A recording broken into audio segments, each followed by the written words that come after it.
श्रोथोऽपि शब्दवीर्या वै स्वर्धुनी शब्दथा व्यथात् शब्दानां पृथयेनान शब्दश्रोत பிரச்சக்ஷதே. மொழிபெயர்ப்பு பொருளுரை வழங்கியவர் தெய்வத்திராச பக்திவேதாந்த சுவாமி பிரபுபாதர், அகில கிருஷ்ண பக்தி இயக்கத்தின் ஸ்தாபக ஆச்சாரியர். ராஜனே, திருதராஷ்டிரர் அவரது தம்பி விதுரருடனும் மனைவி காந்தாரியுடனும் இமயமலையின் தென்பகுதியிலுள்ள பெரும் ரிஷிகளின் ஆசிரமங்களை அடைந்து விட்டார். பொருளுரை. யுதிஷ்ட மகாராஜரின் கவலைக்கு சமாதானம் கூறும் வகையில் முதலில் நாரதர் தத்துவார்த்தமான கருத்துக்களை பேசினார். அதன் பிறகு திருதராஷ்டிரரின் எதிர்கால திட்டத்தை தமது ஞான கண்களால் கண்டு அதை பின்வருமாறு விளக்கினார். ஸ்லோகம் 82. அந்த இடம் சப்தஸ்ரோத 7 பிரிவுகளை கொண்டது என்று அழைக்கப்படுகிறது. ஏனெனில் அங்குள்ள கங்கை நதி 7 கிளைகளாக பிரிக்கப்பட்டுள்ளது. 7 பெரும் ரிஷிகளின் திருப்திக்காகவே இவ்வாறு செய்யப்பட்டது. ஸ்லோகம் 53. ஸ்நாத்வானுசவனம் தஸ்மின் ஹுத்வாச்சாக்னின்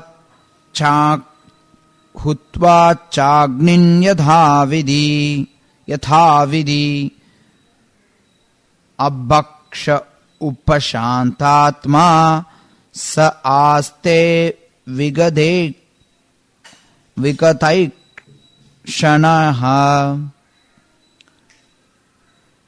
மொழிபெயர்ப்பு. இப்பொழுது திருதராஷ்டிரர் சப்தஸ்ரோத கரைகளில் தினமும் காலை, நடுப்பகல், மாலை ஆகிய 3 வேளைகள் குளிப்பதன் மூலமாகவும் அக்னிஹோத்திர யாகத்தை செய்வதன் மூலமாகவும் நீரை மட்டுமே பருகுவதன் மூலமாகவும் அஷ்டாங்க யோகத்தை துவக்குவதில் ஈடுபட்டுள்ளார். இது மனதையும் புலன்களையும் அடக்க உதவி செய்வதுடன் குடும்ப பாசத்தை பற்றிய எண்ணத்திலிருந்து ஒருவரை முழுமையாக விடுவிக்கின்றது. யோக முறையானது. பொருளுரை. யோக முறையானது புலன்களையும் மனதையும் கட்டுப்படுத்தி அவற்றை ஜடத்திலிருந்து பிரித்து ஆத்மாவை நோக்கி அழைத்து செல்வதற்குரிய ஒரு செயற்கையான வழியாகும். ஆசனம், தியானம், ஆன்மீக எண்ணங்கள், உடலில் உள்ள காற்றை திறமையாக கையாளுதல், பரமபுருஷரான பரமாத்மாவை நோக்கிய சமாதியில் படிப்படியாக நிலை பெறுதல் ஆகியவை யோக முறையின் துவக்க நிலைகளாகும். இத்தகைய செயற்கையான வழிகளால் ஆன்மீக படிக்கு உயர்வதற்கு தினமும் 3 தடவைகள் குளித்தல், இயன்றவரை உபவாசம் இருத்தல், அமர்ந்து ஆன்மீக விஷயங்களில் மனதை ஒருமுகப்படுத்துதல் ஆகிய பயிற்சிகள் தேவைப்படுகின்றன. இவ்வாறாக படிப்படியாக மனதை பௌதிக விஷயங்களிலிருந்து பிரித்துவிட வேண்டும். மாயான பௌதிக விஷயங்களில் மூழ்கி கிடப்பதே பௌதிக வாழ்வாகும். வீடு, நாடு, குடும்பம், சமூகம், குழந்தைகள், சொத்து, தொழில் ஆகியவை ஆத்மாவை மூடியுள்ள சில பௌதிக திரைகளாகும். இந்த யோக முறை ஒருவன் இவ்வெல்லா மாயான எண்ணங்களிலிருந்தும் விடுபட்டு படிப்படியாக பரமபுருஷரான பரமாத்மாவை நோக்கி திரும்புவதற்கு உதவுகிறது. பௌதிக கல்வியாலும் சகவாசத்தாலும் எளிதில் அழியக்கூடிய பொருட்களின் மீது மனதை ஒருமுனைப்படுத்தும் கலையை நாம் கற்றுக்கொள்கிறோம். ஆனால் அவற்றை முற்றிலும் மறந்துவிடச் செய்யும் முறையே யோகமாகும். பெயரளவேயான நவீன யோகிகளும் யோக முறைகளும் ஜால வித்தைகளை வெளிக்காட்டுகின்றன. மேலும் அறியாமையில் உழல்பவர்கள் இத்தகைய பொய்யான விஷயங்களால் கவரப்படுகின்றனர். அல்லது ஜடவாழ்வின் நோய்களை குணப்படுத்தும் சாதாரண ஒரு யோக முறையாக இதை அவர்கள் ஏற்றுக்கொள்கின்றனர். உண்மையில் யோக முறையானது நம்முடைய வாழ்வு போராட்டம் முழுவதிலும் நாம் சேகரித்துள்ள அனைத்தையும் மறந்துவிட பயிற்சி செய்யும் ஒரு முறையாகும். திருதராஷ்டிரர் அவரது மகன்களின் வாழ்க்கை தரத்தை உயர்த்துவதில் அல்லது அவரது சொந்த மகன்களின் நன்மைக்காக பாண்டவர்களின் சொத்தை ஆக்கிரமித்துக் கொள்வதிலேயே இவ்வளவு காலமாக ஈடுபட்டு வந்தார். இச்செயல்கள் ஆழ்ந்த பௌதிகவாதிகளுக்கு ஆத்மாவை அறிவாதவர்களுக்கும் பொதுவான விவகாரங்களாகும். இது எப்படி ஒருவனை சொர்க்கத்திலிருந்து நரகத்திற்கு இழுத்துச் சென்றுவிடும் என்பதை அவன் காண்பதில்லை. தம்பி விதுரரின் கருணையால் அறிவு புகட்டப்பெற்ற திருதராஷ்டிரரால் அவரது ஆழமான பௌதிக ஈடுபாடுகளை காண முடிந்தது. இவ்வாறு அறிவை பெற்ற அவரால் ஆன்மீக தன்னுணர்விற்காக வீட்டை விட்டு வெளியேற முடிந்தது. தெய்வீகமான கங்கையின் ஓட்டத்தினால் புனிதமடைந்திருந்த ஓரிடத்தில் திருதராஷ்டிரர் எப்படி ஆன்மீக முன்னேற்றத்தை அடையப் போகிறார் என்பதை பற்றி ஸ்ரீ நாரத தேவர் முன்னதாகவே அறிவிக்கின்றார். கெட்டியான உணவு இல்லாமல் நீரை மட்டுமே பருகிக்கொண்டு இருப்பதும் உபவாசமாகவே கருதப்படுகிறது. ஆன்மீக அறிவில் முன்னேறியவனுக்கு இது தேவைப்படுகிறது. முட்டாள் ஒருவன் கட்டுப்பாட்டு விதிகளை அனுஷ்டிக்காமல் பொய்யான ஒரு யோகியாகிவிட விரும்புகிறான். முதலாவதாக நாவடக்கம் இல்லாதவனால் யோகியாக முடியாது. யோகியும் போகியும் இரு எதிர் பதங்களாகும். உண்டு மகிழ்ந்து போகத்தில் ஈடுபட விரும்பும் போகியால் யோகியாக முடியாது. ஏனெனில் ஒரு யோகி கட்டுப்பாடு இல்லாமல் உண்டு மகிழ அனுமதிக்கப்படுவதில்லை. திருத்தராஷ்டிரர் நீரை மட்டுமே பருகி ஆன்மீக சூழ்நிலை கொண்ட ஒரு இடத்தில் அமைதியாக அமர்ந்து பரமபுருஷ பகவான் ஸ்ரீஹரியின் எண்ணங்களில் ஆழ்ந்து போனார் என்பதை நாம் கவனிக்க வேண்டும். நாரதர் இங்க யுதிஷ்டிர மகாராஜ்கிட்ட திருத்தராஷ்டிரர் எங்க போயிருக்கிறார் அப்படிங்கிறத தெரிவிக்கிறார். திருத்தராஷ்டிரர் இமயமலைக்கு போயிருக்கார். இமயமலையினுடைய தெற்கு பகுதியில் இருக்கக்கூடிய கங்கை கரை ஓரத்தில் அந்த இடமானது இங்க குறிப்பிடப்பட்டிருக்கு. சப்த ஸ்ரோத 7 கிளைகளாக கங்கை நதி 7 பிரிவுகளை கொண்டு இருக்கக்கூடிய ஒரு இடம் சப்த ஸ்ரோதன்னு சொல்லப்படுது. அந்த இடத்துல பல்வேறு ரிஷிகள் வாழக்கூடிய இடத்துல திருத்தராஷ்டிரர் அந்த இடத்துக்கு போயிருக்கிறார். அங்க போய் என்ன செய்ய போறார் அப்படிங்கிறத முன்கூட்டியே அறிவிக்கிறார் நாரதர். 3 வேளைகள் குளிக்கிறார், அக்னிஹோத்திர யாகத்துல ஈடுபடுறார், நீரை மட்டுமே பருகிறார். இப்படி செயல்பட்டு அஷ்டாங்க யோகத்தை தொடக்கிறார். நாரதர் தொடர்ந்து சொல்றார், மனதையும் புலன்களையும் இப்பயிற்சி அடக்க உதவி செய்வதுடன் குடும்ப பாசத்தை பற்றிய எண்ணத்திலிருந்து ஒருவரை முழுமையாக விளக்குகிறது. ஸ்ரீல பிரபுபாதர் இந்த பொருளுரையில சொல்றார், யோக வழிமுறையானது ஜடத்திலிருந்து ஆத்மாவை நோக்கி அழைத்து செல்வதற்குரிய ஒரு செயற்கையான வழிங்கிறார். ஜடத்திலிருந்து ஆத்மாவை பிரிக்கிறது அப்படிங்கிறது ஒரு அவசியமான தன்மையாகுது. யாரெல்லாம் ஆன்மீக பயிற்சியில் ஈடுபடுறாங்களோ ஜட உலக வாழ்க்கையில இருந்து விடுபடணும் அப்படின்னு சொல்லி வலியுறுத்தப்படுது. அதற்கான வழிமுறைகளாக இந்த அஷ்டாங்க யோகம் சொல்லப்படுது, வழிமுறையில ஒன்றாக. அதை இங்க திருத்தராஷ்டிரர் பயிற்சி செய்கிறார். ஆனா அதே சமயத்துல ஸ்ரீல பிரபுபாதர் தன்னுடைய பொருளுரையில இது செயற்கையான வழிங்கிறார். செயற்கையான வழினா என்ன, எதனால ஸ்ரீல பிரபுபாத் செயற்கையான வழின்னு சொல்றார்? இயற்கையான வழி பக்தி யோகம், மற்ற வழிமுறைகள் எல்லாமே செயற்கையானதுதான். ஏன்னா ஆத்மாவிற்கு இயற்கையானது பக்தி யோகம். கிருஷ்ணருக்கு தொண்டு செய்யறது அப்படிங்கிறது ஆத்மாவினுடைய இயற்கை, அதனுடைய சுபாவம். அதனால பக்தி யோகத்தினுடைய வழிமுறை ஆரம்ப நிலையிலேயே கூட இயற்கையான ஒன்றாக கருதப்படுகிறது. ஆனா மற்ற யோக வழிமுறைகள் செயற்கையான வழிமுறைகளாக சொல்லப்படுது. அது ஞானமாகட்டும், அஷ்டாங்க யோகமாகட்டும், கர்ம யோகமாகட்டும், ஜீவனுக்கும் இந்த ஜட உடலுக்கும் எந்த தொடர்பும் கிடையாதுங்கிற பட்சத்துல இது எல்லாமே செயற்கையான வழிமுறைகளாகுது. இருந்தாலும் இந்த செயற்கையான வழிமுறையான அஷ்டாங்க யோகம் அல்லது இங்கே குறிப்பா சொல்லப்பட்டிருக்கிற மாதிரி யாகங்களை செய்யறது, உணவு கட்டுப்பாடுகளை அனுசரிக்கிறது, இதெல்லாம் ஒருத்தருக்கு குடும்ப பந்தத்தை விட்டு அகல்றதுக்கு அல்லது இன்னொரு விதத்துல சொல்லணும் அப்படின்னா பௌதிக பந்தத்தை விட்டு அகல்றதுக்கு உதவியாக அமைதுன்னு சொல்லப்படுது. பௌதிக பந்தம் அப்படிங்கிறது பெரும்பாலும் குடும்ப பந்தத்தை அடிப்படையாக கொண்டது. அதனாலதான் ரெண்டும் பல நேரங்கள்ல ஒன்றாக சொல்லப்படக்கூடியது. குடும்பம் அப்படின்னு இருக்கும்போதுதான் ஒருத்தனுக்கு எல்லாமே அவசியமாகுது. குடும்பம்னு ஒண்ணு இல்லை அப்படின்னா பெரும்பாலான அவசியமான விஷயங்கள் அவசியமற்றதாக ஒருத்தனுக்கு ஆயிடுது. பும்சஸ்திரிய மிதுனி பாவமேதம் தாயோர் ஹிருதய கிரந்திமாஹோ அத்த கிருஹச்சேத்திர சுதாப்த வித்தைர் ஜனசிய மோகோயம் அகம் மமேதி. எப்ப ஆணும் பெண்ணும் இணையறாங்களோ அப்ப ஹிருதய கிரந்தி, அவனுடைய இதயத்தில் இருக்கக்கூடிய முடிச்சானது பலமாகுது. அதனால அவனுக்கு கிரகம் சேத்திரம், கிரகம்னா வீடு, சேத்திரம்னா நிலம், அதாவது ஒரு வேலை தேவைப்படுது. கிரகச்சேத்திர சுதாப்த வித்தை, அவனுக்கு சொந்தக்காரங்க தேவைப்படுறாங்க, குழந்தைங்க தேவைப்படுறாங்க, சொத்து தேவைப்படுது. இப்படி எல்லாம் தேவைப்படும் போது என்ன ஆகுதுன்னா ஜனசிய மோகோயம் அகம் மமேதி. அதனால அவன் மோகித்து போய் நான் எனது அப்படிங்கிற எண்ணத்துல யோசிக்க ஆரம்பிக்கிறான்னு சொல்லப்படுது. அப்ப பொதுவா ஒருவனுடைய பௌதிக பந்தத்திற்கு இந்த குடும்ப வாழ்க்கை அப்படிங்கிறது காரணமாக சொல்லப்படுது. ஆனா அதே சமயத்துல குடும்ப வாழ்க்கை மட்டுமே பௌதிக பந்தம்ங்கிறதும் கிடையாது. பௌதிக பந்தம் இதர விஷயங்களிலும் இருக்கலாம். பூஜலாப பிரதிஷ்டா, பல்வேறு இடங்கள்ல ஒருத்தர் சன்னியாசி ஆகுறாங்க அப்படின்னா கூட அங்க அதாவது குடும்ப வாழ்க்கையை விட்டுட்டு சன்னியாசி ஆகுறாங்க அப்படின்னா அங்க கூட பூஜை லாப பிரதிஷ்டால ஒருத்தர் மாட்டிக்கொண்டு தவிக்கலாம். அது வைஷ்ணவாச்சாரியர்கள் இதை எடுத்துரைக்கிறாங்க. மாயாவாதிகள் பார்த்தோம் அப்படின்னா இதை பற்றி வலியுறுத்த மாட்டார்கள். அவங்க சன்னியாசம் வாங்கிட்டாலே போதும், எல்லாம் முடிஞ்சதுன்னு சொல்லுவாங்க. பௌதிக பந்தத்திலிருந்து ஜட உலகினுடைய பந்தத்திலிருந்து ஒருத்தன் விடுபட்டுட்டான் அப்படிங்கிறது சொல்லப்படுது. ஆனா வைஷ்ணவ ஆச்சாரியர்கள் என்ன சொல்றாங்க அப்படின்னா, சன்னியாசம் மட்டும் வாங்குறதுனால ஒருத்தன் எந்த விதத்திலையும் பௌதிக பந்தத்திலிருந்து விடுபடுறது கிடையாது. மாயாவாதிகளுடைய ஒரு கூற்று என்னன்னா, தண்டமாத்திரேன நாராயண பவ. ஒருத்தன் தண்டம் வாங்கிட்டான் அப்படின்னா அவன் நாராயணர் ஆயிடுறான். அதாவது பௌதிக பந்தத்திலிருந்து விடுபட்டவன் ஆயிடுறான். அவங்கள பொறுத்தளவு அது நாராயண பவ அப்படின்னு சொல்றதுல அதுல பல காரணங்கள் இருக்கு. இருந்தாலும் ஒருத்தன் சந்நியாசம் வாங்கும்போது உடனடியா பௌதிக பந்தத்திலிருந்து விடுபட்டு விடுகிறான் அப்படின்னு சொல்லப்படுறது உண்டு. ஆனா நம்ம பார்க்கிறோம் பல்வேறு சன்னியாசிகளும் இந்த உலக பந்தத்துல மீண்டும் சிக்கிக் கொள்றதை நம்ம பார்க்கிறோம். உலக பந்தம் அப்படிங்கிறது வெறும் இந்த குடும்ப வாழ்க்கையினுடைய பந்தம் கிடையாது.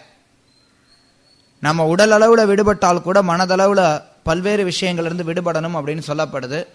பொதுவா யோக வழிமுறையில மனதை புலன்கள் மனம் புலன் ரெண்டையுமே பௌதிக பொருட்கள் இருந்து விடுவிக்கிறதுக்காக யோக பயிற்சி மேற்கொள்ளப்படுது.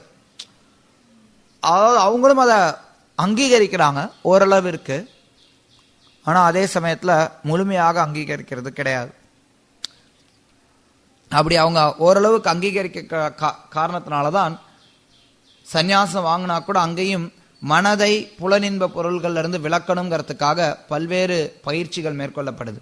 யோக பயிற்சிகளுடைய நோக்கமே அதுதான், மனதையும் புலன்களையும் புலனின்ப விஷயங்கள்ல இருந்து விளக்கிறது. கீதையிலையும் கிருஷ்ணர் யோக பயிற்சியை பற்றி விரிவாக சொல்லித்தரார். அது மட்டும் இல்லாமல் பல இடங்கள்லையும் நம்ம பார்க்கிறோம், பல்வேறு சாஸ்திரங்களையும் யோக பயிற்சிகள் சுட்டி காட்டப்படுது. இதுல திருதராஷ்டிரர் பார்க்கிறோம், ஒரு அங்கம் இங்க சொல்லப்படுது. அவர் நீரை மட்டுமே பெறுகிறார். யோக வழிமுறை அப்படிங்கிறது உடலோடு நமக்கு இருக்கக்கூடிய பற்றுதலை படிப்படியாக அந்த பற்றுதல்ல இருந்து நம்ம விடுபடுறதுக்கு உதவுது. உடலோட நம்ம எந்த அளவு எதன் மூலமாலாம் அடையாளப்படுத்துறோம் அப்படின்னு பார்க்கும் பட்சத்துல உணவு முக்கிய பங்கு வகிக்குது. அதனாலதான் ஆன்மீக வாழ்க்கையில பொதுவாகவே அவங்க யோக வழிமுறையை பின்பற்றக்கூடியவர்களாக இருக்கட்டும், இல்ல பக்தி யோகத்தை பின்பற்றக்கூடியவர்களாக இருந்தால் கூட ஆன்மீக வாழ்க்கையில உணவு கட்டுப்பாடு அப்படிங்கிறது ஒரு முக்கியமான பங்கை வகிக்கக்கூடியதாக இருக்கு. ஏன்னா ஆகார சுத்தோ மனோ சுத்தோ, தன்னுடைய ஆகாரம் சுத்தமாக இருந்தது அப்படின்னா மனம் சுத்தமாக இருக்கும். ஆகாரம் எந்த அளவுக்கு அதிகமாகுதோ அந்த அளவுக்கு அவனால புலன்களை கட்டுப்படுத்துறது கடினமானதாக ஆகுது. அதனால ஆகார கட்டுப்பாடு ரொம்ப அவசியமானதாக சொல்லப்படுது. கிருஷ்ண பக்தர்களுக்கு அல்லது பக்தி யோகத்தை பயிற்சி செய்யக்கூடியவர்களுக்கு குறைந்தபட்சம் பிரசாதம் மட்டும் உண்பது அப்படிங்கிற கொள்கையில ஒருத்தர் திடமாக இருக்கணும்னு சொல்லப்படுது. அது மட்டும் இல்லாம சில பிரபுபாதர் பல இடங்கள்ல எழுதுறார், ஒரு கிருஷ்ண பக்தன் பிரசாதம் கூட தன்னுடைய புலனின்பத்திற்காக எடுக்கக்கூடாது அப்படின்னு எச்சரிக்கை விடப்படுகிறான். எப்படி பார்த்தாலும் உணவு கட்டுப்பாடு அப்படிங்கிறது எல்லா சாஸ்திரங்களையும் இருக்கிறத நம்ம பார்க்கிறோம். சைத்தன்ய மகாபிரபு அதை தன்னுடைய சிஷ்யர்களான கோஸ்வாமிகளுக்கு அறிவுறுத்தினார். ரகுநாதாஸ் கோஸ்வாமிகிட்ட சொன்ன, நல்ல உணவுகளை உண்ணாதே. அது அவருடைய ஒரு உபதேசங்கள்ல ஒன்றாக அமைந்தது. ரகுநாதாஸ் கோஸ்வாமிகிட்ட சொன்னார், நல்ல சுவையான உணவு பதார்த்தங்களை நீ உண்ணக்கூடாது, நல்ல அருமையான உடைகளை நீ உடுத்தக்கூடாது. ஏன் அந்த மாதிரி அவர் அறிவுறுத்தப்படுறார்? கிராமிய கதைகளை கேட்கக்கூடாது. இதெல்லாம் ரகுநாதாஸ் கோஸ்வாமிக்கு சைத்தன்ய மகாபிரபு கொடுத்த உபதேசங்கள். அதாவது நாக்க வச்சு நம்ம என்ன பண்றோம்? கிராமிய கதைகளை பேசுறோம், சுவையான பதார்த்தங்களை உண்றோம். இந்த ரெண்டையும் மகாபிரபு தடை செய்யறார். அதே மாதிரி காதை வச்சு கிராமிய கதை கேட்கிறோம், அதை நிறுத்துறார். வயிற்றுக்காக நம்ம நல்ல உணவு உண்றதை நிறுத்துறார். நல்ல உடல் நல்ல அலங்காரம் பண்ணிக்கிறதுக்காக அற்புதமான உடைகளை உடுத்துறோம், அதை நிறுத்துறார். இதை நிறுத்திட்டு ஆன்மீக பயிற்சியை பக்தி யோக பயிற்சியை பண்ண சொல்லி சொல்றார். ஏன்னா இந்த விஷயங்கள் எல்லாம் உடலோடு நமக்கு இருக்கக்கூடிய பந்தத்தை அதிகரிக்கிறதை நம்ம பார்க்கலாம். எப்ப இந்த விஷயங்கள் நம்ம கூட இருக்கோ அப்ப இயற்கையாகவே ஒரு வகையான பற்றுதல் நம்மை அறியாமலேயே இந்த உடல் மேல ஏற்படுறத நம்ம பார்க்கலாம். சில நேரத்தில் பார்த்தோம் அப்படின்னா, உதாரணத்திற்கு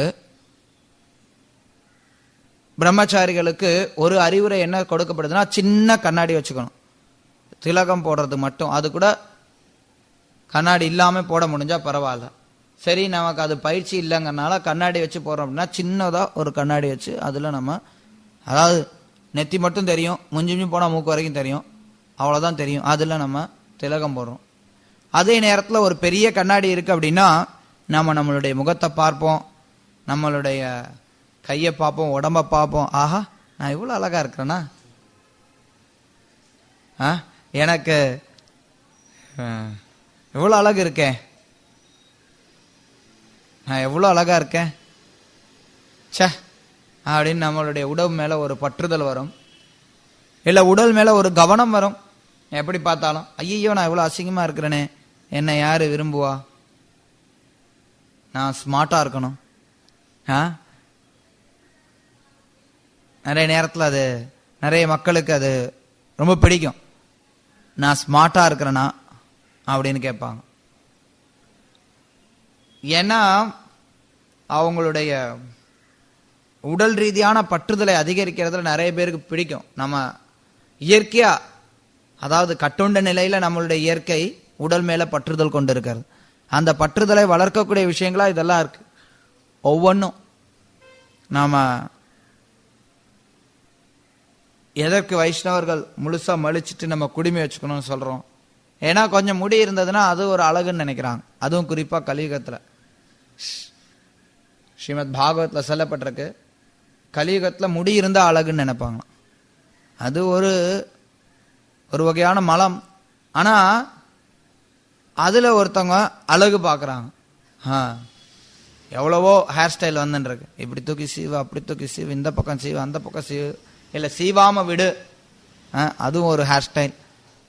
பின்னாடி ஃபங்கு மாதிரி வச்சுக்கிறது, ஆம்பளை பொம்பளை மாதிரி ஹேர் ஸ்டைல் பண்ணிக்கிறாங்க, பொம்பளை ஆம்பளை மாதிரி ஹேர் ஸ்டைல் பண்ணிக்கிறாங்க. இந்த காலத்துல பொம்பளைங்கெல்லாம் ஹேர் கட் பண்ணிட்டு வந்துடுறாங்க. சாஸ்திரத்தை சொல்லுது, பெண்கள் விதவைகளாக இல்லாத பட்சத்துல முடிய வெட்டக்கூடாதுன்னு சொல்லுது. ஆனா இந்த காலத்துல நிறைய பேர் அதெல்லாம் கண்டுக்கிறதே கிடையாது, எல்லாம் ஹேர் ஸ்டைல் பண்ணிட்டு வந்துடுவாங்க. ஆண்கள் பார்த்தோம்னா சில பேர் அப்படியே பின்னாடி பெண்கள் மாதிரி நீண்டமா முடிய வச்சுட்டு இருப்பாங்க. அதாவது அந்த முடியில அவங்க அழகு பார்க்கிறாங்க, ஒவ்வொரு விஷயத்திலையும் அழகு பார்க்கிறாங்க. நிறைய பேர் நம்ம பார்க்கலாம் அந்த விஷயத்துல ரொம்ப ஆர்வமா இருப்பாங்க, தங்களுடைய அழகு களையக்கூடாது, அதுக்கு பவுடர் பூசுவாங்க, லிப்ஸ்டிக் போடுவாங்க, என்னெல்லாம் முடியுமோ எல்லாமே பண்ணுவாங்க. பக்தர்கள் இந்த மாதிரியான விஷயங்கள்ல இருந்து விடுபடுறது சிறந்தது. ஏன்னா இந்த விஷயங்கள் நம்மை அறியாமலேயே நம்மளை பந்தப்படுத்தக்கூடியது. சில நேரங்களில் நாம் பார்க்கலாம் பக்தர்கள, நம்ம பக்தியில இருக்கிறோம், இதெல்லாம் யோகிகளுக்கு, இந்த கட்டுப்பாடுகள்லாம் யோகிகளுக்கு, பக்தர்களுக்கு அவசியம் இல்லை அப்படின்னு நினைக்கலாம். ஒரு விதத்துல உண்மை, பக்தர்களுக்கு யோகிகளை போன்ற கடினமான கட்டுப்பாடுகள் அவசியம் கிடையாது. ஆனா அதே சமயத்துல பக்தர்கள் அப்படிங்கிற போர்வையில நம்ம புலனின்ப விஷயங்களை அனுபவிக்கிறதும் அனுமதிக்கப்படுறது கிடையாது. பக்தர்கள் மத்தியிலும் எந்த விஷயங்கள் நம்மளை பௌதிக விஷயத்துல பந்தப்படுத்தும்னு தெரியுதோ அந்த விஷயங்கள்ல இருந்து விடுபட்டு வாழ்றது ரொம்ப உச்சிதமானது. அது பக்தியில முன்னேற்றம் பெறதுக்கு ரொம்ப முக்கியமானதா, ரொம்ப தேவையாக இருக்கும். இந்த கேள்வியை தான், அதாவது இதே போன்ற ஒரு கேள்வியை தான் ஸ்ரீல பிரபுபாதர் ஸ்ரீல பக்தி சுதாந்த சரஸ்வதி தாக்கூர்ட்ட கேட்டார். அவர் கேட்டார், பிரபுபாத்,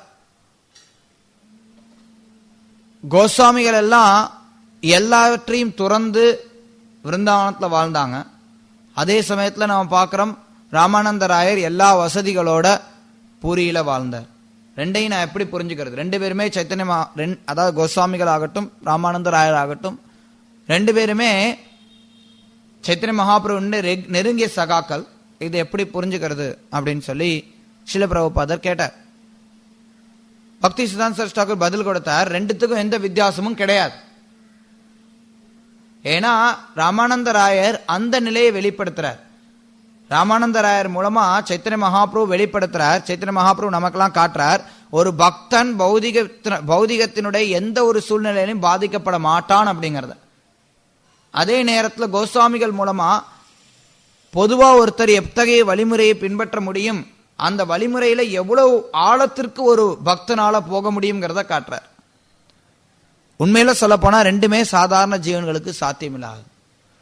கோஸ்வாமிகளுடைய பாதையும் சாத்தியமல்ல, அதே சமயத்துல ராமானந்த ராயருடைய பாதையும் சாத்தியமல்ல. ஆனா கோஸ்வாமிகளுடைய பாதையும் சாத்தியமல்ல நான் சொல்லும்போது கோஸ்வாமிகளை பின்பற்றக்கூடாதுங்கிறத சொல்லலைன்னா, கோஸ்வாமிகள் எந்த அளவிற்கு இந்த புலனின்பத்திலிருந்து விடுபட்டு எந்த அளவுக்கு துறவை வெளிப்படுத்தினாங்களோ அது சாதாரணமா எல்லாருக்கும் சாத்தியமான விஷயம் கிடையாது. ஆனா அதே சமயத்துல கோஸ்வாமிகளுடைய அடிச்சொடுகளை நம்ம பின்பற்றணும்னு சொல்லப்படுது. சத்தோ விருத்தி கோஸ்வாமிகளை நம்ம பின்பற்றோம். முந்தைய ஆச்சாரியர்கள், பூர்வீக ஆச்சாரியர்கள் எத்தகைய வழிமுறையை நமக்கு வகுத்து கொடுத்திருக்காங்களோ அதை நம்ம பின்பற்றோம். ராமானந்த ராயரை போன்ற பக்தர்கள் அவர்களுக்கு சாத்தியமானது சைத்தன்ய மகாபிரபு அவர் சொல்ல எனக்கே சாத்தியமானது கிடையாதுங்கிற. அதுதான் ராமானந்த ராயருடைய நிலை. ராமானந்த ராயருடைய நிலை அவ்வளவு உயர்ந்தது. அத்தகைய நிலையெல்லாம் நம்மளால, அத்தகைய நிலை ஆகட்டும் கோஸ்வாமிகளுடைய நிலை ஆகட்டும், ரெண்டையுமே நம்மளால நகல் செய்ய முடியாது. ஆனா கோஸ்வாமிகளுடைய நிலையை நம்ம பின்பற்றுறதுங்கிறது நம்ம பக்தி தொண்டுல படிப்படியா முன்னேற்றம் பெறதுக்கு உதவியாக அமையுது. எந்த அளவிற்கு நம்ம உடல் சார்ந்த விஷயங்களை குறைத்து கொள்றோமோ அந்த அளவிற்கு நல்லது. ஆனா அதே சமயத்துல உடல் சார்ந்த விஷயங்களை குறைத்து கொண்டு மனதை உடல் சார்ந்த விஷயங்கள்ல நம்ம செலுத்தக்கூடாது, அல்லது கிருஷ்ண பக்தியினுடைய சேவையில ஈடுபடாம இருக்கக்கூடாது. சில நேரங்களில் நம்ம பார்க்கிறோம், சில பக்தர்கள் நாம உணவை குறைக்கணும், நம்ம உறக்கத்தை குறைக்கணும் அப்படின்னு சொல்லிட்டு உணவையும் உறக்கத்தையும் குறைச்சிட்டு அதே நேரத்தில் அதாவது மித்த நேரமெல்லாம் அரை உறக்கத்திலே இருப்பாங்க. நிறைய நேரத்தில் நம்ம பார்க்கலாம், தூங்கவே மாட்டாங்க. பகல் நேரத்தில் ராத்திரி நேரத்தில் ஒழுங்கா தூங்க மாட்டாங்க, குறைவான நேரம் தூங்குவாங்க. அதுக்கப்புறம் பார்த்தோம்னா ஜெபம் பண்ணும்போது தூங்கிக்கிட்டே ஜெபம் பண்ணுவாங்க, இல்லை பாகவதம் கிளாஸ்ல வந்து உட்காந்து தூங்குவாங்க, இல்லை அந்த மாதிரி வெளியில பல சேவைகள் இருக்கும்போது உறக்கம் வரும். அதாவது அரைகுறையா நம்ம 20 மணி நேரம் சேவை பண்றதை காட்டிலும் முழுமையா நம்ம அதை விட குறைவான நேரங்கள் சேவை செய்தாலும் அது உபயோகரமானதாக இருக்கும்னு சொல்லப்படுது. அதனால இந்த ரெண்டையும் ஒருத்தர் சரிப்படுத்திக்கிறதுக்கு பார்க்கணும். எப்படி ரெண்டையும் நம்ம பேலன்ஸ் பண்றதுங்கிறத கற்றுக்கொள்ளணும். பக்தர்கள் ஒரே நேரத்தில் அதிகமாகவும் அதில் போயிட முடியாது. அப்படி அதிகமாக பக்தர்கள் புலன் கட்டுப்பாடு அப்படின்னு போனாங்க அப்படின்னா அது அவங்களுடைய சேவையை எந்த விதத்தையும் பாதிப்படையாமல் இருக்கணும். நிறைய நேரங்களில் ஸ்ரீல பிரபுபாதர் பக்தி சித்தாந்த சரஸ்வதி தாக்கூர் கூட பக்தர்கள் ஏகாதசி விரதம் இருக்கிறோம்னு சொல்லிட்டு ஏகாதசி விரதம் இருந்துட்டு முழுசா நாங்கள் விரதம் இருக்கிறோம் அப்படின்னு சொல்லிட்டு தூங்குவாங்க. அது கண்டிக்கப்படுது. ஆனா அதே சமயத்துல விமரிசையா நம்ம சாப்பிடுறதும் அனுமதிக்கப்படுறது கிடையாது. ரெண்டையும் இந்த பக்கம் நம்ம போயிடவும் கூடாது, அந்த பக்கமும் போயிடக்கூடாது. ரெண்டையும் எப்படி பேலன்ஸ் பண்றதுங்கிறத நடைமுறையில நம்ம கற்றுக்கொள்ள வேண்டும். நம்ம யோகிகள் கிடையாது, அதாவது அஷ்டாங்க யோகிகள் கிடையாது. இவர் மாதிரி நீரை மட்டுமே பருகி கொண்டு வாழுங்கள் அப்படின்னு சொல்லி நம்ம பயிற்சி முறையை கொடுக்கறது கிடையாது. ஆனா அதே நேரத்தில் தாத்பரியம் ஒன்றுதான். புலனின்ப விஷயங்கள்ல இருந்து உடல் சார்ந்த விஷயங்கள்ல இருந்து எந்த அளவிற்கு நம்மளை விலக்கி கொள்றோமோ அந்த அளவிற்கு நம்ம பௌதிக பந்தத்திலிருந்து விடுபட முடியும், குடும்ப பந்தத்திலிருந்து விடுபட முடியும். அதனாலதான் நம்ம பார்த்தோம்னா பல்வேறு நியமங்கள் கிரகஸ்தர்களுக்கு கொடுக்கப்படுது. மனுஸ்மிருதியில அல்லது வேத வழிமுறையின் பிரகாரம் பார்த்தோம்னா கிரகஸ்தர்களுக்கு தான் நிறைய கட்டுப்பாடுகள் இருக்கு. இன்னைக்கு இந்த காலத்துல மக்கள் அதை ஆப்போசிட்டா நினைச்சுக்கிறான். கிரகஸ்தன்னா அவன் ரொம்ப நினைச்ச மாதிரி வாழலாம் அப்படின்னு நினைக்கிறாங்க. ஆனா சாஸ்திரங்கள்ல நம்ம பார்க்கிறோம் கிரகஸ்தர்களுக்கு தான் அதிகமான விதிமுறைகள் கொடுக்கப்படுது. பிரம்மச்சாரிகள், சன்னியாசிகள், வானப்பிரசர்களுக்கு விதிமுறைகள் கம்மி. கிரகஸ்தர்களுக்கு அதிகமான சட்டத்திட்டங்கள் கொடுக்கப்படுது. அந்த வழிமுறைகள் எல்லாம் பின்பற்றும் போது படிப்படியா ஒருத்தர் புலன்கட்டுப்பாட்டில் வாழ்றதுக்கு அது உதவியாக அமையுது. புலன்கட்டுப்பாடு அப்படிங்கிறது ஒருத்தர்கிட்ட இல்லைன்னா அவங்களால ஆன்மீக வாழ்க்கையில முன்னேற்றம் பெற முடியாது அப்படிங்கிறது இங்க இதுல இருந்து தீர்மானமாகுது. அதே நேரத்தில் ஸ்ரீல பிரபுபாதர் தன்னுடைய பொருளுரையினுடைய 2வது பகுதியில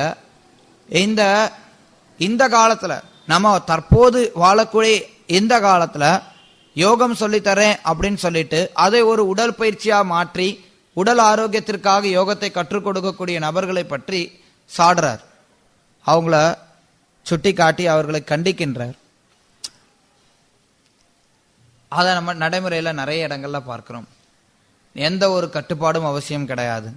நீ வெறும்னே யோகத்தை பயிற்சி பண்ணு, நகரத்துக்கு மத்தியில யோகத்தை பயிற்சி பண்ணு, ஒரு நாளைக்கு சும்மா 10 நிமிஷம் யோகத்தை பயிற்சி பண்ணு, நல்லா வயிறு முட்டை சாப்பிட்டுட்டு நீங்க யோகத்தை பயிற்சி பண்ணு, இப்படிலாம் நிறைய பேர் சொல்றதை நம்ம கேட்கிறோம். இல்ல எந்த ஒரு கட்டுப்பாடும் விதிக்காம யோக பயிற்சியை கற்றுத்தரதையும் நம்ம பார்க்கிறோம். ஆனா இத்தகைய யோக பயிற்சிகள் எதுவுமே மனிதனுக்கு உண்மையான விதத்துல உதவி செய்யாது. அவனுக்கு ஏதோ இந்த உடலோடு அவன் மேலும் அதிகமா பற்றுதல் கொள்றதுக்காகவே யோக பயிற்சி சொல்லித்தரக்கூடியவர்களும் இருக்கிறாங்க.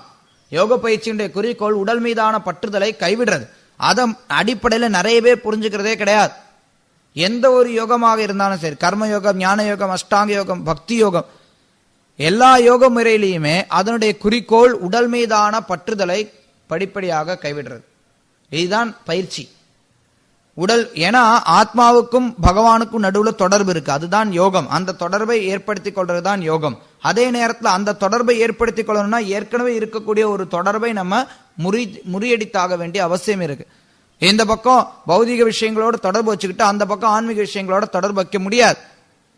ஆனா வழிமுறைங்கிறது எப்படின்னா படிப்படியாக ஒருத்தர் ஆன்மீக விஷயங்கள்ல ஈடுபட ஆரம்பிக்கிறாங்க, அதே நேரத்தில் பௌதிக விஷயங்களை கைவிடுறாங்க. அதுதான் கீதையில கிருஷ்ணன் சொல்றார், பரம் திருஷ்டுவா நிவர்த்ததே. எப்போ ஒருத்தனுக்கு உயர்ந்த சுவை கிடைக்குதோ அப்ப தாழ்ந்த சுவையை அவன் தானாக கைவிடுகிறான். அந்த உயர்ந்த சுவையானது அதை வளர்த்து கொள்றதுக்காக நியமங்கள் எல்லாம் கொடுக்கப்படுது பல்வேறு யோக வழிமுறைகள். ஆனா கர்ம ஞான அஷ்டாங்கம் இதுல கிடைக்கக்கூடிய உயர்ந்த சுவையை காட்டிலும் பக்தியில அதிகமான உயர்ந்த சுவை கிடைக்கும். அதனால பக்தி தொண்டில் ஈடுபடக்கூடியவன் எளிதாக இந்த விஷயங்களை கைவிட முடியும் அப்படின்னு சொல்லப்படுது. இருந்தாலும் இன்னைக்கு நம்ம பார்க்கிறோம், நிறைய பேர் யோகத்தை சொல்லித்தரோன்னு சொல்லக்கூடியவங்க பௌதிக பந்தத்தை அதிகரிக்கக்கூடிய விதயத்துல சொல்லித்தராங்க. சில நேரங்களில் நம்ம பார்க்கிறோம், அதிகமான இன்பத்தை பெறுவதற்கான யோகம் அப்படின்லாம் சொல்லித்தர்றாங்க. இன்னும் சொல்ல போனா சில யோகா வகுப்புகளை நடத்தக்கூடியவங்க சொல்றாங்க, நாங்க எங்களுடைய வாழ்க்கையினுடைய குறிக்கோள் எல்லாருடைய முகத்திலையும் புன்சிரிப்பை கொண்டு வர்றது, அல்லது வாழ்றதுக்கான கலையை நாங்க கற்றுத்தரோம். யோகா அப்படிங்கிறது மரணம் அடைகிறதுக்கான கலை. ஆக்சுவலி சொல்ல போனோம்னா யோகா அப்படின்னா எப்படி பக்குவமா மரணம் அடையிறது அப்படிங்கிறதை கற்றுத்தரக்கூடியதுதான் யோகம். ஆனா இவங்க வாழும் கலையை நாங்க பயிற்சி செய்யறோம், அதை கற்றுத்தரோம் அப்படிங்கிறோம். வாழ்றதுக்கான கலை கிடையாதுங்க யோகம். அடிப்படையிலேயே அங்க தவறு இருக்கு. வாழ்றதுக்கான கலை கிடையாது யோகம். யோகமானது மரணம் அடைகிறதுக்கான கலை, வெற்றிகரமாக மரணம் அடைகிறதுக்கான கலை, ஏன் சாகும் கலைன்னு சொல்லலாம். ஆனா அது இன்றைக்கு எப்படி சொல்றாங்க, நல்லா சுகமா வாழ்றதுக்கான ஒரு கலையாக மாற்றி அமைக்கிறாங்க. யோகத்தை நீங்க பயிற்சி பண்ணீங்க அப்படின்னா உங்களுக்கு பிபி வராது, சுகர் வராது, இந்த பிரச்சனை வராது, அந்த பிரச்சனை வராது. சரி இருக்கலாம், உண்மையாகவே இருக்கலாம். ஆனா அது அப்போ உடற்பயிற்சி ஆகுது, யோகம் ஆகிறது கிடையாது. நம்ம ஒரு தடவை பகவத் தரிசனத்தில் அது கற்றை கூட பிரசுரித்தோம், யோக பயிற்சியும் உடற்பயிற்சியும். ஏன்னா உடற்பயிற்சி வேற, யோக பயிற்சி வேற. யோக பயிற்சியானது பந்தத்திலிருந்து விடுபடுறதுக்கானது, உடற்பயிற்சியானது மேலும் மேலும் பந்தத்தில் சிக்கிக் கொள்றதுக்கானது. அடிப்படையில வித்தியாசம் இருக்கு.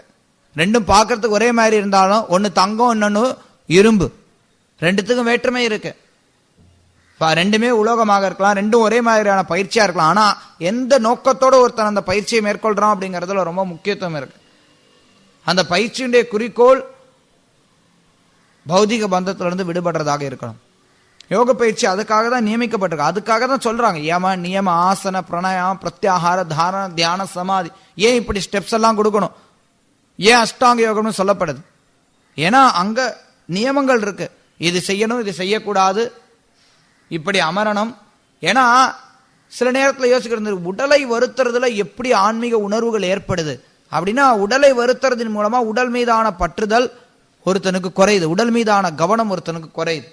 அப்படி அந்த கவனம் குறையும் போது அவனால ஆன்மீக விஷயங்களை பற்றி, ஆன்மீக விஷயத்துல மனதை ஒருமுகப்படுத்த முடியும்.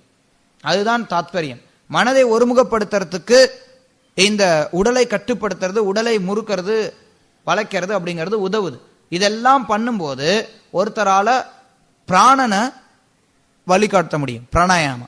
பிராணாயாமம் பண்ணும்போது அதுல ஒருத்தர் அந்த உடல் ரீதியான பற்றுதல்ல இருந்து விடுபட்டு உடலை இலகுவாக்கி மனதை ஒருமுகப்படுத்துறதுக்கு உதவுது. அப்ப மனதை ஒருமுகப்படுத்தும் போது அந்த மனமானது பரமாத்மாவை மேல தியானம் செய்ய முடியும். இதுதான் வழிமுறை. எப்ப இந்த மனமானது ஒருமுகப்படுத்தப்படவில்லையோ அப்ப ஆன்மீக பயிற்சி அப்படிங்கிறது கடினமாகுது. பக்தி தொண்டுல நம்ம மனதை எப்படி ஒருமுகப்படுத்துறோம்? மனதை நேரடியா பல்வேறு விதங்கள்ல கிருஷ்ணருக்கான செயல்கள்ல நம்ம ஈடுபடுத்துறோம். மனம் எப்பவுமே கிருஷ்ணரை பற்றி நினைத்து கொண்டு இருக்கு. கிருஷ்ணசுர மண்மனா, என்னை பற்றி எப்பவும் நினைத்து கொண்டிரு. அப்ப கிருஷ்ணரை பற்றி நினைவுல நம்ம மனதை ஒருமுகப்படுத்துறோம். மனதை கிருஷ்ணரை பற்றிய பல்வேறு விஷயங்கள்ல யோசிச்சுட்டு இருந்தாலும் அது கிருஷ்ணரை சார்ந்தது. அப்ப மனமானது இயற்கையாக கட்டுப்படுத்தப்படுது. அதுதான் அஷ்டாங்க யோகத்துக்கும் இதுக்கும் இருக்கக்கூடிய வித்தியாசம். அஷ்டாங்க யோகத்துல என்ன பண்றோம்னா, மனதை பரமாத்மா மேல ஒருமுகப்படுத்துறதுக்காக உடல் ரீதியா முயற்சி செய்யறோம். ஆனா பக்தி யோகத்துல என்ன பண்றோம்னா, அந்த உடலினுடைய செயல்களை முறுக்காம அதெல்லாம் இருந்தா கூட, ஒரு பக்கம் இருந்தா கூட, முக்கியமாக மனதை கிருஷ்ணன் மேல நேரடியாக பதிய வைக்கிறோம். மனம் கிருஷ்ணன் மேல நேரடியா பதியுது. அதே நேரத்தில் அதை பயிற்சிக்காக பல்வேறு சேவைகளை நம்ம செய்யறோம். ஒவ்வொரு சேவையும் நம்ம செய்யும் போது இது கிருஷ்ணருக்காக செய்யறோம், இது கிருஷ்ணரோட தொடர்புடையது அப்படிங்கிற உணர்வுகளை நம்ம வளர்த்து கொள்றதுக்கு பார்க்கிறோம். எப்ப அந்த உணர்வுகள், இந்த சேவையானது கிருஷ்ணருக்காக செய்யறோம் அப்படிங்கிற உணர்வு நம்ம கிட்ட இல்லையோ அப்ப அந்த சேவைகளானது நம்மளுடைய மனதை கிருஷ்ணர் மேல பதிய வைக்காது. வேற எங்கேயாவது மனமானது தெரிஞ்சுட்டே இருக்கும். அது கிருஷ்ணருடைய சேவைக்காக கிருஷ்ணரோட தொடர்புடையது அப்படிங்கிறது நம்மளுடைய மனதுல தீர்மானமா இருந்ததுன்னா அப்ப மனமானது படிப்படியாக கட்டுப்பாட்டுக்குள்ளார வரும். மனமானது கிருஷ்ண பக்தியில ஒருமுகப்படுத்தப்படும். இல்லைன்னா கிருஷ்ண பக்தியில மனம் ஒருமுனைப்படுத்தப்படாது, பல முனையில இருக்கும். அல்லது சில நேரம் கிருஷ்ணரை பத்தி நினைக்கும், சில நேரம் மாயா பத்தி நினைக்கும், சில நேரம் பல்வேறு விஷயங்களை பற்றி நினைக்கும். அதாவது மாயினுடைய பல்வேறு விஷயங்களை பற்றி நினைக்கும். அதனால இந்த விஷயத்துல நம்ம கவனமாக இருக்கணும். மனமானது ஒருமுகப்படுத்தப்பட வேண்டும். ஆன்மீக பயிற்சியில நம்ம மேல் நோக்கி போகணும் அப்படின்னா அதற்கு அஷ்டாங்க யோகம் உதவி செய்யலாம், பக்தி யோகம் உதவி செய்யலாம். குறிப்பா கலியுகத்துல பக்தி யோகமே, அது பக்தி யோகம் மட்டும்தான் உதவி செய்ய முடியும்னு சொல்லப்படுது. நாம சங்கீர்த்தனம் உதவி செய்யுது. திருத்தராஷ்டிரர் மாதிரி உடல் கட்டுப்பாடுகள், உணர்வை கட்டுப்படுத்துறதுக்கு கலியுகத்தில் அவசியம் இல்லைன்னு சொல்லப்படுது. ஆனா அதே நேரத்தில் நம்ம வெகு விமரிசையா சாப்பிட்டுக்கிட்டும் ஒருத்தரால யோகத்தை பயிற்சி பண்ண முடியாது. அதனாலதான் கிருஷ்ணர் சொல்ற, யுக்த ஆகார விகாரஸ்ய யுக்த சேஷ்டஸ்ய கர்மசு யுக்த சொப்னோ போதஸ்ய யோகோ பவதி துக்கஹா. ஒருத்தனால யோகத்தை பயிற்சி பண்ண முடியாது எப்போ ஒருத்தன் அதிகமா உண்றானோ, கம்மியா உண்றானோ, அதிகமா தூங்குறானோ, கம்மியா தூங்குறானோ, அதிகமான செயல்களை ஈடுபடுறான், கம்மியான செயல்களை ஈடுபடுறான், அவனால யோகத்தை பயிற்சி செய்ய முடியாது. நெறிப்படுத்தப்பட்ட செயல்கள் ஒருத்தருக்கு அவசியமாகுது. அதுதான் பயிற்சி முறை. அந்த பயிற்சி முறையை நம்ம மேற்கொள்றோம். நாம அதிகமான விதத்துல புலனின்பத்திலையும் ஈடுபற்றக்கூடாது. அது நமக்கு கண்டிப்பா தடையாகத்தான் அமையும். அது நம்மளை பௌதிக விஷயத்தோட பந்தப்படுத்த வைக்குது. சில பக்தி சாஸ்திரி டாக்கூர் ஒரு கதை சொல்லுவார், எல்லாருக்கும் தெரிஞ்சிருக்கும். ஒருத்தவங்க திருமண நிகழ்ச்சிக்காக படகுல ஏறி ஒரு குரூப்பே சேர்ந்து அடுத்த ஊருக்கு போறதுக்கு படகுல ஏறுறாங்க. அந்த படகுக்காரனும் இரவு முழுக்க துடுப்பு போடுறான். ஆனா காலையில எந்திரிச்சு பார்த்தா எல்லாரும் அதே இடத்துல தான் இருக்காங்க. ஏன் அதே இடத்துல இருக்காங்க அப்படின்னா அங்க நங்கூரத்தை குத்தி வச்சிருக்கிறாங்க. பௌதிக பற்றுதல் அப்படிங்கிறது நங்கூர மாதிரி. அந்த பௌதிக பற்றுதல் அப்படிங்கிற நங்கூரத்தோட நம்ம துடுப்பு போட்டோம் அப்படின்னா நம்மளுடைய படகு நகராது. அதனால நாம பக்தர்கள் பௌதிக பற்றுதல்ல இருந்து விடுபடுறது நமக்கு அவசியம் இல்லை அப்படின்லாம் நம்ம நினைக்கக்கூடாது. அத்தகைய எண்ணங்கள் தவறான எண்ணங்கள். பக்தர்களும் பௌதிக பற்றுதல இருந்து விடுபடுறதுக்கு முயற்சி செய்யணும். ஆனா அது தனிப்பட்ட விதத்துல அதுக்குன்னு நம்ம முயற்சி செய்ய வேண்டிய அவசியம் கிடையாது. கிருஷ்ணர் மேல பற்றுதலை நம்ம வளர்த்து கொள்ளும் போது நமக்கு பௌதிக விஷயங்கள்ல இருந்து பற்றற்று இருக்கணும் அப்படிங்கிற எண்ணம் இருந்தால் போதும். நம்ம கிருஷ்ணர் மேலான பற்றுதலை வளர்த்து கொண்டு அதே நேரத்தில் இந்த பௌதிக விஷயங்கள்ல பற்றின்மையை வளர்த்து கொள்ள முடியும். இது தானாக நிகழக்கூடியது. அதாவது பக்தி தொண்டை பயிற்சி செய்யும் போது வைராக்கியம் அப்படிங்கிறது தானா வரும், சைட்ல வரக்கூடியது. அதுக்காக நம்ம தனிப்பட்ட முயற்சிகள்னு எடுத்துக்கொள்றது கிடையாது. சாஸ்திரங்களை சொல்லியிருக்கு, ஒருத்தன் ஆன்மீகத்தில் குறிப்பா கிருஷ்ண பக்தியில முன்னேற்றம் பெறான் அப்படின்னா அப்ப அதனுடைய தன்மைகள்ல ஒன்று பக்தி பரேஷானுபாவ விரக்திர் அந்யத்ரச்ச. பக்தியில அவன் முன்னேற்றம் பெறான் அப்படின்னா இதர விஷயங்கள்ல அவன் பற்றுதல் இல்லாமல் இருப்பான். இது ஒரு அறிகுறியாக சொல்லப்படுது. அந்த அறிகுறியை பக்தர்கள் கிட்ட காணணும். இல்லைன்னா அங்க பற்றுதல் வெளிப்படுத்தப்படுதுன்னா அங்க சரி இன்னும் காலம் இருக்கு, முன்னேற்ற பாதையில தூரத்தில் இருக்காங்க, அட்லீஸ்ட் நம்ம அதற்கான பயிற்சிகளில் ஈடுபடணும். இதெல்லாம் அதற்கு உதவி செய்யக்கூடியது பல்வேறு வழிமுறைகள். ஹரே கிருஷ்ணா. சரி, ஹிருதய கிரந்தி அப்படிங்கிறது எதை குறிக்குது? எந்த விஷயம், அதாவது பௌதிக பற்றுதலை தான் குறிக்கக்கூடியது. பௌதிக பந்தம், இந்த ஜட உடல், ஜட உலகம், ஜட உலக உறவுகள், இது மேல இருக்கக்கூடிய பற்றுதல், இதுதான் ஹிருதய கிரந்தின்னு சொல்லப்படுது. எல்லா பற்றுதலும் இயற்கையாகவே நமக்கு ஜட உலகத்தின் மேல பற்றுதல் இருக்கு. அந்த பற்றுதல் தான் நம்ம தொடர்ந்து பிறக்கிறதுக்கு காரணமா அமையுது. அந்த பற்றுதலானது அதிகரிக்கப்படுதுன்னு சொல்லுவது. ஹிருதய கிரந்தி அப்படின்னா இதயத்தினுடைய முடிச்சு, அதாவது இந்த பௌதிக வாழ்க்கைங்கிறது பின்னி பிணைஞ்சு முடிச்சு முடிச்சு முடிச்சு முடிச்சா இருக்கு. கிருஷ்ணர் கூட கீதையில சொல்ற இந்த அத ஒரு மரத்துக்கு ஒப்பிட்டு சொல்வார், எங்க ஆரம்பமாகுது எங்க முடியுதுன்னு தெரியாது. இந்த ஹிருதய கிரந்தி அது மாதிரிதான், ரொம்ப ரொம்ப சிக்கலான ஒரு முடிச்சு. இதை நம்ம இது எங்க ஆரம்பமாகுது எங்க முடியுதுன்னு தெரியாது. இந்த சிக்கல் அவிழ்க்கணும்னு நினைச்சோம்னா முடியாது. இந்த கைத்தை வெட்டி தான் எடுக்கணும். கிருஷ்ணர் அதான் சொல்றார், ஞான வாளை கொண்டு இந்த இதய முடிச்சுகளை நம்ம வெட்டி வீழ்த்தணும். அதுதான் சாத்தியம். இது ரொம்ப பற்றுதல். எதனால நம்ம பற்றுதல் அடைஞ்சோம் இந்த விஷயத்து மேல நமக்கே தெரியாது. ஆனா அந்த பற்றுதல் ஏற்பட்டு இருக்கு. உடல் மேல பற்றுதல் இருக்கு, உடலை சார்ந்த விஷயங்கள் மேல பற்றுதல் இருக்கு. அதுதான் சுட்டிக்காடு ஹிருதய கிரந்தி அப்படிங்கிறது. கிராமிய கதா பத்தி சொன்னேன்.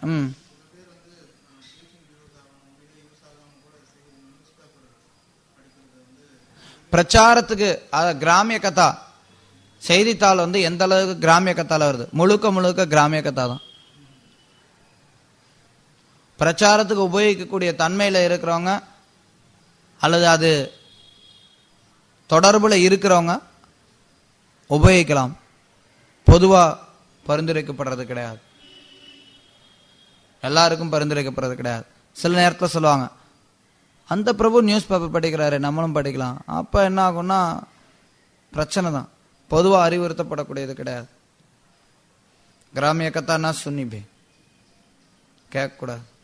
உண்மையில அவசியமே கிடையாது. கிருஷ்ண பக்தர்களுக்கு அவங்கவுங்களுக்கு இருக்கக்கூடிய சேவையை பொறுத்து இருக்கு. ஒருத்தவங்க கோயில்ல பூஜை சேவை பண்றாங்க அப்படின்னா அவசியமே கிடையாது. சில நேரத்தில் அவங்களுடைய சேவையை பொறுத்து உதவியாக அமையலாம். அப்படியே ரொம்ப முக்கியமான செய்தினா எப்படி இருந்தாலும் தெரிய வந்துடும். அது தெரிஞ்சு ஒன்றும் பெருசா சாதிக்க போறதும் கிடையாது. நம்ம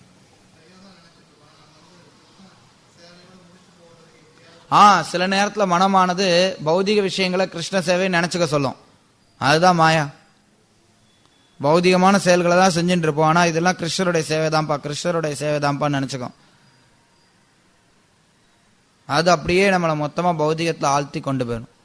ஒண்ணு நல்லா தெரிஞ்சுக்கணும், கிருஷ்ண சேவை அப்படின்னா ஸ்ரவணம், கீர்த்தனம், ஸ்மரணம், பாத சேவனம், அர்ச்சனம், வந்தனம், தாசியம், சக்கியம், ஆத்ம நிவேதனம், இதுதான் கிருஷ்ண சேவை. மித்ததெல்லாம் நேரடியான கிருஷ்ண சேவை கிடையாது.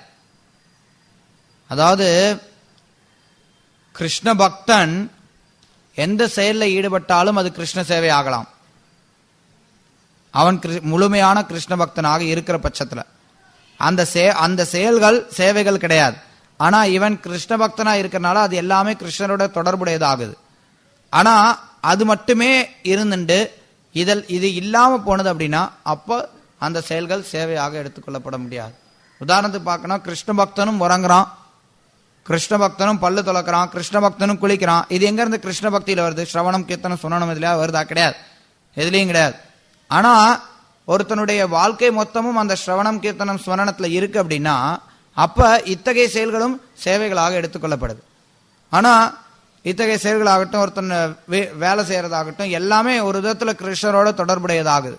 அது எந்த அளவுக்கு அவன் ஸ்ரவணம் கீர்த்தனத்தில் ஈடுபடுறானோ அதை பொறுத்து இருக்கு. ஸ்ரவணம் கீர்த்தனத்தில் ஈடுபடுறதே கிடையாது. சும்மா ஏதோ ஏனோதானு ஒரு 16 மலை ஜபம் பண்ணிட்டு உருட்டிட்டு ஓடுறது, அதுக்கப்புறம் பௌதிக வாழ்க்கை மொத்தத்தையும் எல்லாமே கிருஷ்ணருடைய சேவை தான் பிரபு அப்படின்னு சொன்னோம்னா அது மாயால இருக்கும்னு அர்த்தம். அதுல இருந்து விடுபடணும் அப்படிங்கிற உணர்வு ஒருத்தருக்கு வரல அப்படின்னா அப்ப இன்னும் டேஞ்சர். இது கிருஷ்ண பிரச்சனை என்னன்னா, இது கிருஷ்ண சேவன் ஒருத்தர் நினைச்சிட்டானா அதுல இருந்து விடுபடணும்னு மனசே வராது. அதுல இருந்து விடுபடணும்னு மனசே வராது. அதுல பந்தத்துல மாட்டின்டே போயிட்டே இருப்பான். ஒரு காலத்துல பார்த்தா பந்தமே வாழ்க்கையை நினைச்சுப்பான். பந்தத்துல இருக்கிறது பிரச்சனை இல்லை, ஆனா அது பந்தத்துல இருக்கிறோம் அப்படிங்கறத உணராம செயல்படுறது பெரிய பிரச்சனை. அதே நேரத்தில் பந்தத்துல இருக்கிறோம் நினைச்சுட்டே இருந்தா மட்டும் பார்த்தா அதுல இருந்து எப்படி வெளில வர்றதுங்கிறத வழிமுறையும் நம்ம பின்பற்றணும். கோயில் பிரம்மச்சாரிகளுக்கு அதிகப்படியான டைவர்ஷன் இருக்கிறதுக்கு வாய்ப்புகள் குறைவு. ஒரு விதத்துல வாஸ்தவம் தான். நேரடியான சிரவணம் கீர்த்தனம் இல்லை, வெளியில வேலை செய்யற இடத்துல நமக்கு அதை பயிற்சி பண்றது கொஞ்சம் கடினமானதாக இருக்கலாம், வாஸ்தவம் தான். அதே நேரத்தில் ஒவ்வொரு கிரகஸ்தர்களும் பொருளீட்ட வேண்டியதும் அவர்களுடைய கடமை ஆகுது. ஒருத்தன் கிரகஸ்த வாழ்க்கையில் இருக்கும்போது பொருளீட்ட வேண்டியது அப்படிங்கிறது அவசியமாகுது. எல்லாரும் ரகுநாத் தாஸ் கோஸ்வாமியை நகல் செய்ய முடியாது. அதனால அவங்க கிரகஸ்த வாழ்க்கையினுடைய கடமைக்காக பொருளீட்ட வேண்டிய தேவை ஏற்படலாம். ஆனா அந்த பொருளீட்டுதல் அப்படிங்கிறது உடலையும் ஆத்மாவையும் தக்க வைத்துக்கிறதுக்கு எவ்வளவு அவசியமோ அந்த அளவுல மட்டும் வைத்துக்கொண்டு கட்டுப்பாடோட இருக்கணும். அப்போ ஒருத்தர் மாயினுடைய பாதிப்புகள்ல இருந்து எந்த அளவுக்கு முடியுமோ அந்த அளவுக்கு கட்டுப்படுத்தப்படுவாங்க. நடைமுறையில் நம்ம பல விஷயங்கள் சொல்றோம், அது மாதிரி உதவக்கூடிய விஷயங்கள்.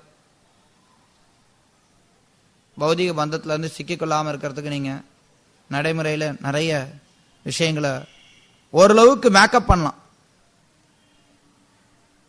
வெளி உலகத்துல இருக்கும்போது கூட உதாரணத்துக்கு பார்த்தோம் அப்படின்னா, நம்ம திலகம் அணிஞ்சிட்டு அலுவலகத்துக்கு போனோம்னா உடனடியா பல பேர் நம்மளை ஒரு பக்தன் அப்படிங்கறத அங்கீகரிச்சு அதன்படி செயல்படுவாங்க. அது நம்மளை பலவிதமான அபத்தமான விஷயங்களை கேட்கறதுல இருந்து நம்மளை பாதுகாக்கும். நம்மளே அபத்தமான விஷயத்துல ஆர்வத்தை காட்டினா கூட என்ன சாமியாரே இதெல்லாம் இங்க பேசிட்டு இருக்கிற கேட்டுட்டு இருக்கிற அப்படிம்பாங்க. ஸோ அந்த விதத்துல நம்ம பாதுகாக்கப்படலாம். அது மாதிரி பல விஷயங்கள். இது ஒரு சாம்பிள். श्रीमद् भागवतम की जय, श्रील प्रभुपाद की जय.